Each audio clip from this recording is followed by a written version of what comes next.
دنیا میں ان بدقسمت لڑکیوں میں سے ایک تھی جن کے والدین بچپن میں ہی وفات پا گئے تھے اور جو اپنے ممانی کے رحم و کرم پر تھی۔ ماموں بھی کچھ خاص مہربان نہیں تھے، لیکن کبھی کبھی خیال رکھ لیتے تھے، اپنی بیٹیوں کو مجھ سے زیادہ محبت دیتے۔ ماموں کی زندگی زیادہ نہیں تھی، اس لیے وہ بھی قضاء الہی سے جا ملے۔ ماموں کا دنیا سے جانا تھا کہ ممانی نے اپنا اصل رنگ دکھا دیا۔ مہربان تو وہ پہلے بھی نہیں تھی، لیکن جو تھوڑا بہت لحاظ ماموں کا کر لیتی تھی وہ لحاظ ختم ہو گیا، تو انہوں نے مجھ پر ظلم کے پہاڑ توڑ دیے۔ گھر کی ملازموں کو نکال کر تمام گھر کی ذمہ داری میرے سر ڈال دی۔ حالانکہ میری عمر اس وقت صرف 18 سال تھی۔ مرتے کیا نہ کرتے، میں بے سہارا لڑکی، جیسا ممانی نے کہا میں نے ویسا ہی کیا۔ ممانی کا 35 سالہ بیٹا مجھ پر فریفتہ ہو گیا۔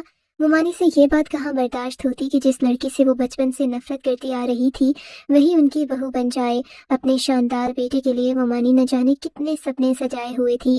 وہ اپنے بیٹے کے لیے کوئی ڈاکٹر بہو لانا چاہتی تھی، کسی اونچے خاندان سے، اور میں تو ایک غریب لڑکی تھی جس کے والدین بھی نہیں تھے اور جس کو جہیز کے نام پر کچھ ملنا بھی نہیں تھا۔ ایک واحد خوبی جو میرے پاس تھی وہ میرا حسن تھا۔ میں انتہائی حسین تھی، اتنی زیادہ حسین کہ جب آئینے میں اپنے آپ کو دیکھتی تو حیران ہو جاتی، کیا واقعی یہ میں ہوں؟ یہ میری صورت، یہ میرا چہرہ، میری آنکھیں ہیں، یہ میرے ہونٹ ہیں۔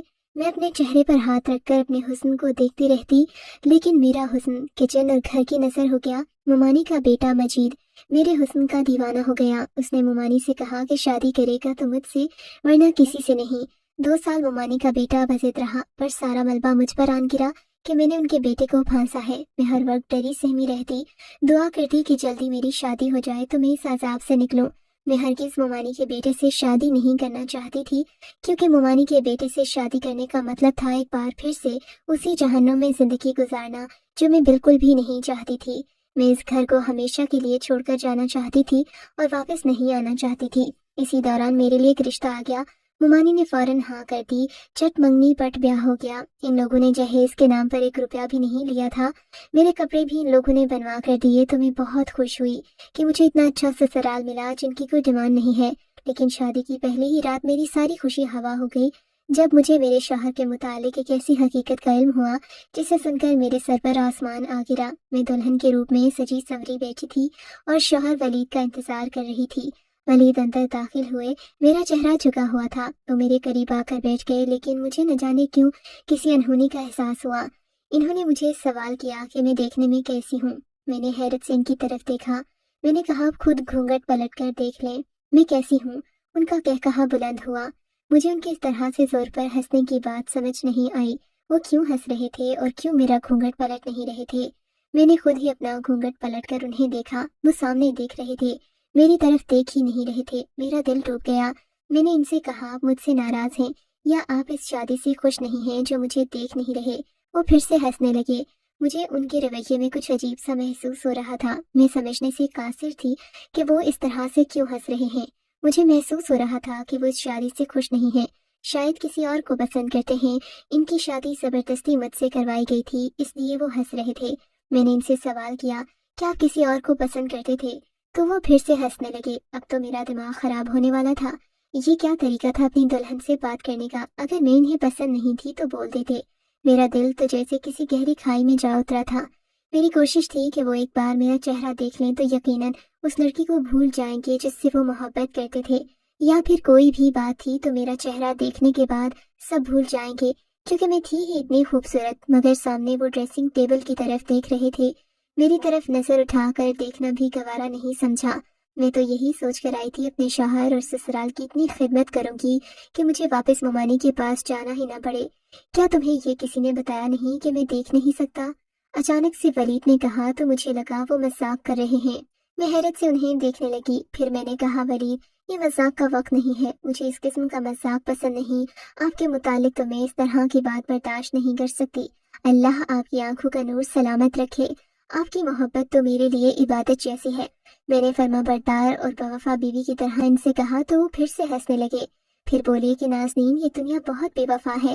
اگر انسان کے اندر کوئی خوبی ہو تو دنیا اس سے محبت کرتی ہے، لیکن اگر اسی انسان کے اندر کوئی خوبی نہ ہو، کسی قسم کی کمی ہو، تو یہی دنیا باوفا سے بے وفا ہو جاتی ہے۔ اس وقت تو میری محبت کو عبادت کا درجہ دینا چاہ رہی تھی، لیکن میں تمہیں بتا دوں کہ میں تمہاری محبت کے لائق نہیں ہوں۔ کیونکہ میں ایک اندھا شخص ہوں۔ میں نے سب سے سن رکھا ہے کہ تم بہت حسین ہو، لیکن افسوس کہ میں تمہارے حسن کو دیکھ نہیں سکتا۔ ولید بولتے جا رہے تھے، لیکن مجھے ابھی بھی محسوس ہو رہا تھا کہ وہ مذاق کر رہے ہیں۔ مجھے ان کے اس طرح مذاق کرنے پر غصہ آ رہا تھا، لیکن تھوڑی ہی دیر کے بعد مجھے اندازہ ہو گیا کہ یہ بات مذاق نہیں بلکہ ایک تلخ حقیقت تھی۔ میں پھٹی آنکھوں سے اپنے شوہر کو دیکھ رہی تھی۔ میرے سپنوں کا محل ایک پل میں زمین بوس ہو گیا۔ میں کیا سوچ کر یہاں آئی تھی اور یہاں اس انسان کے آسرے پر آئی تھی؟ وہ انسان تو دیکھ ہی نہیں سکتا، اور جو دیکھ ہی نہیں سکتا وہ میرا سہارا کیسے بن سکتا ہے؟ اسے تو خود چلنے کے لیے سہارے کی ضرورت تھی۔ میرے ساتھ دھوکا ہوا تھا اور بہت بڑا دھوکا ہوا تھا۔ یہ دھوکا میری ممانی اور میرے سسرال والوں نے کیا تھا۔ میرا غصے سے برا حال ہو گیا۔ میں ایک دم سے اٹھ کھڑی ہوئی۔ آپ لوگوں کو شرم نہیں آئی یہ غریب مسکین یتیم لڑکی کے ساتھ اتنا بڑا دھوکا کرتے؟ میں نے غصے سے کہا تو ولید بولے، تمہاری ممانی کو پتہ تھا کہ میں دیکھ نہیں سکتا، انہوں نے تمہیں نہیں بتایا؟ اس میں ہمارا قصور نہیں ہے، تمہارے ساتھ دھوکا میں نے نہیں، تمہاری ممانی نے کیا ہے۔ انہوں نے مجھ سے کہا تھا کہ انہوں نے تمہیں بتایا ہے کہ میں دیکھ نہیں سکتا اور تم راضی ہو۔ ولید نے کہا تو مجھے غصہ آ گیا۔ میں نے کہا میں راضی ہوں؟ کیا میں راضی ہو سکتی ہوں ایک ایسے انسان سے شادی کرنے پر جو دیکھ ہی نہیں سکتا؟ یا خدایا، میں کہاں جاؤں؟ میں تو اپنی تمام کشتیاں جلا کر یہاں آئی تھی۔ اب میرے پاس واپس جانے کا کوئی راستہ نہیں۔ میں نے یہی سوچا تھا کہ اس جہنم میں دوبارہ نہیں جاؤں گی۔ اب میں کہاں جاؤں؟ میں زور زور سے کہتے ہوئے رونے لگی۔ ولید چپ چاپ اپنے بستر پر سو گئے۔ انہوں نے مزید مجھ سے کوئی بات نہیں کی۔ وہ جلد ہی نیند کی آغوش میں چلے گئے۔ میں حیران پریشان جاگتی رہی۔ رات کے نہ جانے کون سے پہر میری آنکھ لگ گئی، مجھے معلوم نہیں ہوا۔ میری آنکھ کھلی تو ولید سو رہے تھے۔ میرے جاگنے کی آواز پر وہ بھی جاگ گئے تھے۔ انہوں نے سہارا تلاش کیا، لیکن میں اتنے غصے میں تھی کہ میں نے انہیں سہارا دینا بھی ضروری نہیں سمجھا کہ مجھ سے پہلے بھی تو اپنے کام کیا کرتے تھے۔ یہ کمرہ ان کا تھا۔ اندازے کے مطابق وہ واش روم چلے گئے، پھر تھوڑی دیر بعد باہر نکلے۔ میں نے ان سے کوئی بات نہیں کی۔ انہوں نے مجھے پکارا، نازنین کیا تم یہاں ہو؟ میں کمرے میں ہی موجود تھی، مگر میں نے ان کی بات کا کوئی جواب نہیں دیا۔ میرا دل اتنا خراب ہو چکا تھا جس کی کوئی حد نہیں تھی۔ میں 20 سال کی ایک خوبصورت لڑکی تھی اور اس پر یہ ظلم ہوا تھا۔ میری حالت کا اندازہ لگانا دوسروں کے لیے مشکل تھا۔ جوتا پاؤں میں کہاں تکلیف دیتا ہے، یہ جوتا پہننے والا ہی جانتا ہے اور کوئی نہیں۔ مجھے بھی تکلیف ہو رہی تھی، میری تکلیف سے صرف میں ہی واقف تھی۔ دن یوں ہی گزرتے رہے، میرا سسرال میں دل نہ لگتا بھی تو کیسے؟ جس کے آسرے پر میں آئی تھی وہ تو کسی کام کا نہیں تھا۔ میری ساس نے مجھ سے کہا کہ تمہاری ممانی کو ہم نے ہر حقیقت سے آگاہ کیا تھا۔ انہوں نے کہا کہ تم راضی ہو، انسانی ہمدردی کی خاطر ولید سے شادی کرنا چاہتی تھی۔ مجھے وارث چاہیے تھا، اب مجھے تم وارث دو گی۔ اپنی ساس سے بات کرنے کے بعد مجھے احساس ہو گیا کہ میرے سسرال والوں کا کوئی قصور نہیں ہے۔ انہوں نے میری ممانی کو اندھیرے میں نہیں رکھا، لیکن میری ممانی نے مجھے اندھیرے میں رکھا۔ تو کیا ضرورت تھی آپ کو اپنے اندھے بیٹے کی شادی کرنے کی؟ میں نے غصے سے اپنی ساس کو کہا۔ انہوں نے کہا تو مجھے بھی غصہ آ گیا۔ میں نے کہا اندھے کو اندھا نہ کہوں تو اور کیا کہوں؟ میں ایسی پتھر دل اور بے حس لڑکی ہرگز نہیں تھی، لیکن حالات اور واقعات نے مجھے پتھر دل اور بے حس بنا دیا۔ پہلے تو ممانی کے رویے نے مجھے پتھر بنا دیا، اب شادی کے بعد ملنے والے اس دھوکے نے مجھے بے حس بنا دیا تھا۔ دوسروں کے جذبات اور احساسات کی مجھے کوئی فکر نہیں تھی۔ میرے جذبات چکنا چور ہو گئے تھے۔ میں بری طریقے سے ٹوٹ گئی تھی اور میری سمجھ میں نہیں آ رہا تھا کہ میں کیا کروں۔ پھر بھی میں نے بہت کوشش کی دل لگانے کی، لیکن میرا دل نہیں لگتا تھا۔ میں چاہتی تھی میرے حسن کو سراہا جائے، میری تعریف کی جائے، مجھے میرا حق ملے۔ اب میں ہر وقت روتی رہتی تھی۔ ولید بند کمرے میں میری سسکیاں سنتے، مجھے چپ کروانے کی کوشش کرتے، لیکن مجھے ان کا وجود ہی اپنے سامنے برداشت نہیں ہو رہا تھا۔ نہ جانے مجھے کیا ہو گیا تھا، میری شخصیت منفی ہو گئی تھی۔ اسی دوران ولید نے کہا وہ شہر سے کہیں دور جا رہے ہیں، واپسی پر انہیں دیر ہو جائے گی۔ ڈرائیور کے ساتھ جاتے اور ڈرائیور کے ساتھ آتے۔ وہ چلے گئے تو میں نے سکون کا سانس لیا۔ میں کام وغیرہ بھی کچھ نہیں کر رہی تھی کیونکہ مجھے بہت غصہ تھا۔ سارا کام نوکرانی کرتی، یہاں پر ہر سہولت تھی، نہیں تھی تو بس میرے دل کی خوشی نہیں تھی۔ آدھی رات کو پیاس کی شدت سے میری آنکھ کھلی، میں اٹھ کر کچن میں آئی، پانی پینے لگی کہ اچانک سے پیچھے سے کسی نے میرے منہ پر ہاتھ رکھ دیا تاکہ میں چیخ نہ سکوں۔ تم بہت خوبصورت ہو، میں نے جب سے تمہارے حسن کو دیکھا ہے تب سے تمہارا دیوانہ ہو گیا ہوں۔ آج تمہارا شوہر گھر پر نہیں ہے، حالانکہ وہ دیکھ نہیں سکتا، لیکن پھر بھی میں اس کی غیر موجودگی میں آنا چاہتا تھا تاکہ تم سے کھل کر اپنی محبت کا اظہار کر سکوں۔ میں تمہیں بتا دوں، میں تمہارے پڑوس میں رہتا ہوں، روزانہ اپنے کمرے کی کھڑکی سے تمہیں بالکنی میں کھڑا دیکھتا ہوں۔ مجھے افسوس ہے